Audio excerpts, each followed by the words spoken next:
Security या protection के लिए इंश्योरेंस जरूरी है और इसीलिए इंश्योरेंस में निवेश की रणनीति बनाना ठीक नहीं। योर मनी में आज इंश्योरेंस के कुछ और गुरु मंत्र लेकर मैं कविता थपलियाल एक बार फिर हाजिर हूं और आज मेरे साथ है अपनापैसा.com के हर्ष रुंगटा। हर्ष, आपका स्वागत है।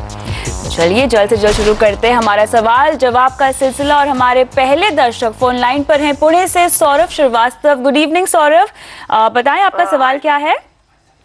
मैम मेरा सवाल ये है कि 2 साल पहले 2012 में मेरे फादर ने जीवन सरल का एक पॉलिसी लिया था मेरे लिए। ठीक है। And I am paying premium for that 25,000 half yearly.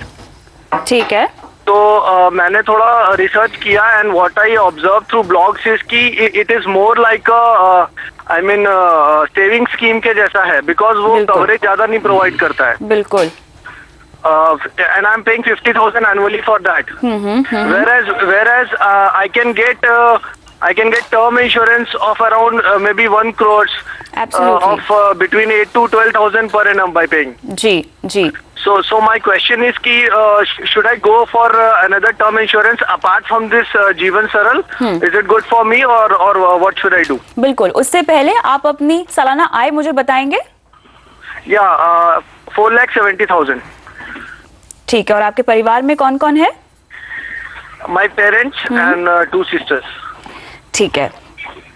हर्ष, सबसे पहले तो मेरे ख्याल से जैसा कि इन्होंने खुद रिसर्च करके भी पाया है कि जीवन सरल इनके लिए काफ़ी नहीं है और टर्म प्लान तो लेना इनके लिए बहुत ज़्यादा ही ज़रूरी है। इसको समझाइए कि आपको क्यों लगता है कि जीवन सरल इनके इनफ नहीं है। नहीं, तो सबसे पहले वो समझाने से पहले सौरभ से ये पूछना चाहूँगा कि सौरभ, आपके जो परिवार वाले हैं, आपके पेरेंट्स हैं या आपकी सिस्टर हैं, वो आपकी आय पर निर्भर हैं कि वो अपनी खुद की आय है उनकी? मेरे सिस्टर मेरे पे डिपेंडेंट नहीं है, but my parents are. Your parents? Okay. And my father would retire next year. Okay, ठीक है। सो अब क्लियरली सौरभ, देयरफॉर आपको इंश्योरेंस की ज़रूरत है, क्योंकि अगर आपको कुछ हो जाता है तो आपके परिवार को दिक्कत आएगी।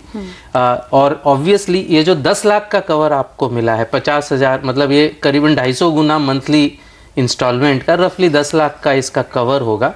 वो मैच्योरिटी वैल्यू नहीं है, दैट इज़ वो कवर वैल्यू है। वो ऑब्वियसली इनफ नहीं है। 5 लाख की इनकम पर आपकी कम उम्र में आपको करीबन 1 करोड़ का एक्चुअली कवर होना चाहिए। कम से कम 60 लाख का तो कवर होना ही चाहिए। आपकी उम्र में तो एक्चुअली 1 करोड़ का कवर होना चाहिए।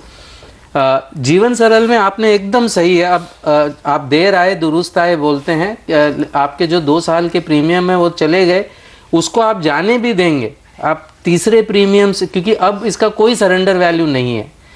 और अभी भी अगर आप बैलेंस प्रीमियम लेंगे और जो इसका सपोज्ड मैच्योरिटी वैल्यू होगा, एस्टिमेटेड मैच्योरिटी वैल्यू, उसका भी रिटर्न 6.5-7% से ज़्यादा नहीं होगा। तो इसको मेरे ख्याल से सरेंडर करना शायद आपके लिए अच्छा होगा, लेकिन वो आप पूरे डिटेल्स दे के फिर उसको चेक करिए। 1 करोड़ का प्लान आपको लेना चाहिए। ऑनलाइन टर्म प्लान आप लीजिए। सब कुछ फैक्ट्स कंप्लीटली डिस्क्लोज करिए। स्मोकिंग करते हैं तो स्मोकिंग डिस्क्लोज करिए। ये एग्जिस्टिंग इंश्योरेंस पॉलिसी आपकी है, ये डिस्क्लोज करिए। फैमिली के बारे में अगर कोई भी डिटेल्स है तो डिस्क्लोज करिए। आपकी हैबिट्स में कुछ भी है तो डिस्क्लोज करिए। 1 करोड़ की पॉलिसी अगर 35 साल के लिए आप लेते हैं ऑनलाइन, तो रफली 7,000 रुपये का सालाना प्रीमियम आपको लगेगा। यानी रफली करीबन आपके 600 रुपये आसपास हर महीने से आपको 1 करोड़ का जो 35 साल के लिए टर्म कवर मिल जाएगा। इनको फायदा यहाँ पर यह है कि इनकी उम्र काफी कम है, 24 साल की उम्र है, तो फिर मेरे ख्याल से प्रीमियम का फायदा उनको यहाँ पर मिलता हुआ दिखाई देगा। बिल्कुल। तो ये मतलब एकदम कम प्रीमियम पे 35 साल का कवर 600 रुपीज पर मंथ में 1 करोड़ रुपए का इनको टर्म कवर मिल जाएगा, वो भी 35 साल के लिए। बिल्कुल। लेकिन सौरभ, यहाँ पे ये जरूरी होगा कि आप अपनी मेडिकल हिस्ट्री जो है पूरी तरह से डिक्लेयर करें और सही जानकारी जो है कंपनी को दें। ये बहुत जरूरी होता है। बहुत जरूरी है। उसकी वजह से अगर एडिशनल प्रीमियम लगता है तो वो मच बेटर है रादर देन कि आप जानकारी न देकर वो पॉलिसी कागज आपको यहाँ पे रोकते हैं। अरविंद केजरीवाल यहाँ पे प्रेस कॉन्फ्रेंस कर रहे हैं, सीधे उसी का ही रुख करते हैं।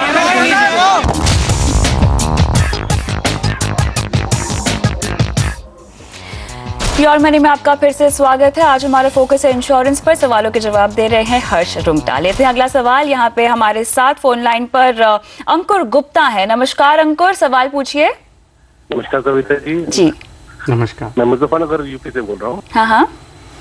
मेरा सवाल ये है कि मैंने एक अच्छी भारत की मतलब देश की ग्रामीण कंपनी से 4-5 पॉलिसी ली हुई है, लेकिन अब मुझे अभी सुनने में आया मीडिया से कि उसका एक मेजर पार्टनर जो फॉरेन पार्टनर है वो अपना स्टेक बेचकर जाने वाला है।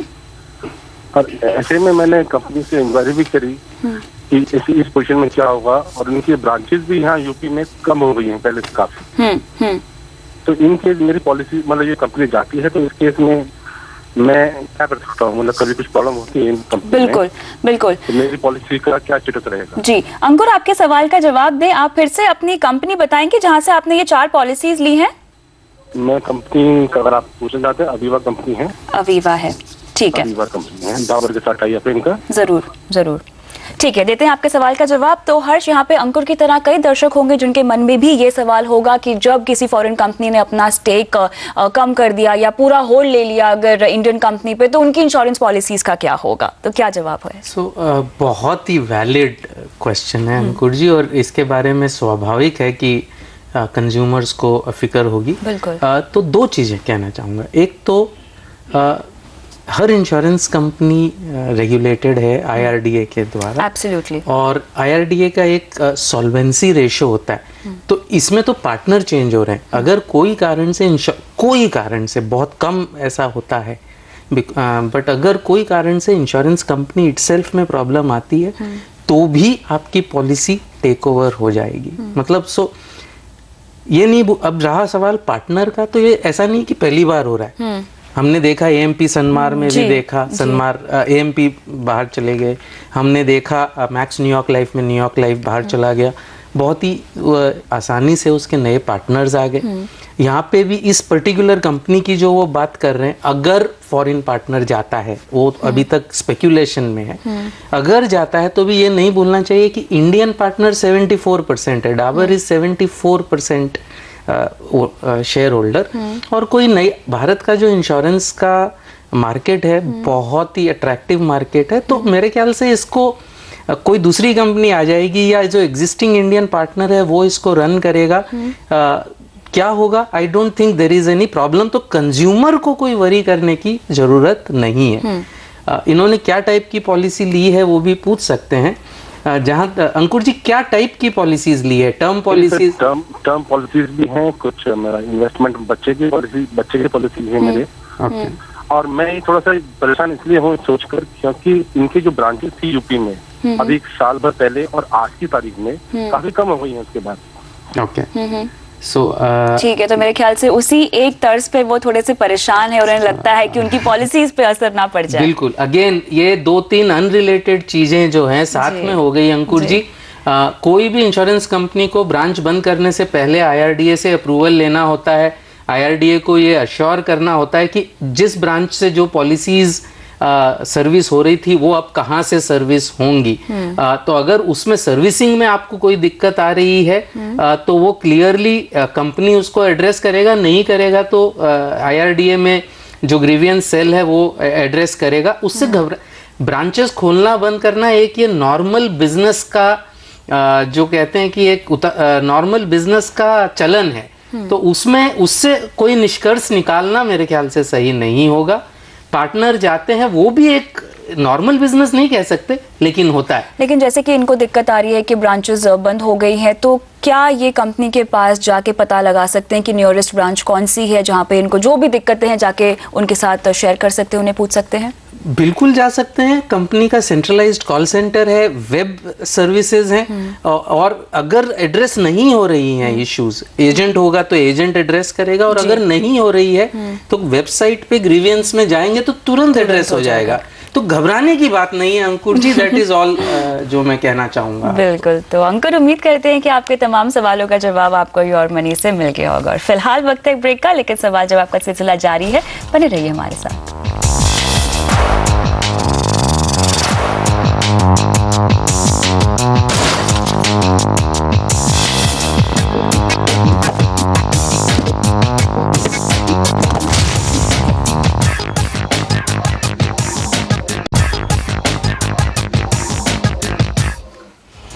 योर मनी में आज हम बात कर रहे हैं इंश्योरेंस की, सवालों के जवाब दे रहे हैं हर्ष रुंगटा। लेते हैं अगला सवाल। वापी से मुकेश भावसार का सवाल आया है।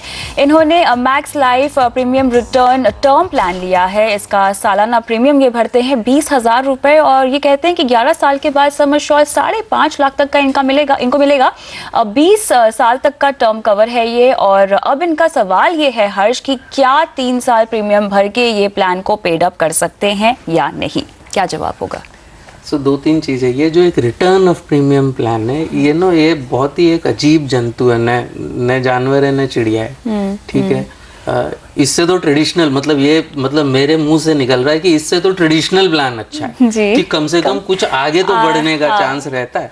इसमें तो आपके जो प्रीमियम है वो वापस मिलेंगे। इसके तो रिटर्न 3-3.5% आता है, ट्रेडिशनल में तो फिर भी 5 से 6%। तो ये तो बिल्कुल नहीं लेना चाहिए। मतलब क्यों लिया है ये एक सवाल। मेरे ख्याल से वो टर्म प्लान के धोखे में आके इन्होंने ये नहीं, टर्म प्लान है और फिर कस्टमर को लालच होती है कि मुझे वापस मिलना चाहिए। वो ये नहीं देखता कि अगर मैं प्योर टर्म प्लान लेता तो मेरा प्रीमियम बहुत कम होता जी। इनफैक्ट अब इनको तीसरा प्रीमियम ही नहीं भरना चाहिए जी, बिकॉज तीसरा प्रीमियम भरने के बाद जो इसकी सरेंडर वैल्यू होगी वो तीसरे प्रीमियम से भी कम होगी। और ये जो सम अश्योर्ड की बात कर रहे हैं वो अगर डेथ होगी तो फैमिली को मिलेगा। अच्छा, अगर ये मैच्योरिटी पे तो सिर्फ प्रीमियम ही वापस मिलेगा, सम अश्योर्ड नहीं मिलेगा। सो ये एक एक्सपीरियंस मान के इनको इस पॉलिसी को भूल जाना चाहिए। एक अच्छा टर्म प्लान लें, ऑनलाइन लें और उसको पहले ले लें और आगे से कभी भी ये लालच ना करें इंश्योरेंस से वापस पैसा लेने का, वरना ये सबसे वर्स्ट प्लान है। सारे इंश्योरेंस प्लान्स में से return of premium traditional plan से भी खराब है। चलिए, तो यहाँ पे साफ तौर से मुकेश जी आपको सलाह यही है कि जितना जल्दी हो सके इस पॉलिसी से निकल जाइए और आगे से आपको थोड़ा सा यहाँ पर आगाह कर देते हैं कि इस तरह की पॉलिसीज़ बिल्कुल भी ना लें, क्योंकि यहाँ पर आप अपने पैसे की बर्बादी ही कर रहे हैं। मेरे ख्याल से रिटर्न के लिहाज से, इन्वेस्टमेंट के लिहाज से तो आपको कोई भी फ़ायदा नहीं हो रहा है। बहुत बहुत शुक्रिया हर्ष शो पे आके तमाम सवालों का जवाब देने के लिए। और योर मनी में आज के लिए इतना ही, लेकिन अगर आप भी हमसे म्यूचुअल फंड, इंश्योरेंस या फाइनेंशियल प्लानिंग से जुड़े सवाल पूछना चाहते हैं तो ईमेल कीजिए mf@moneycontrol.com पर। सवाल भेजते वक्त अपना कॉन्टैक्ट नंबर जरूर लिखें और आप हमें फेसबुक पर भी फॉलो कर सकते हैं। आपको विजिट करना है facebook.com/आवाज़ योर मनी। सवाल पोस्ट करने के साथ साथ आप योर मनी के पुराने एपिसोड्स भी यहाँ देख सकते हैं।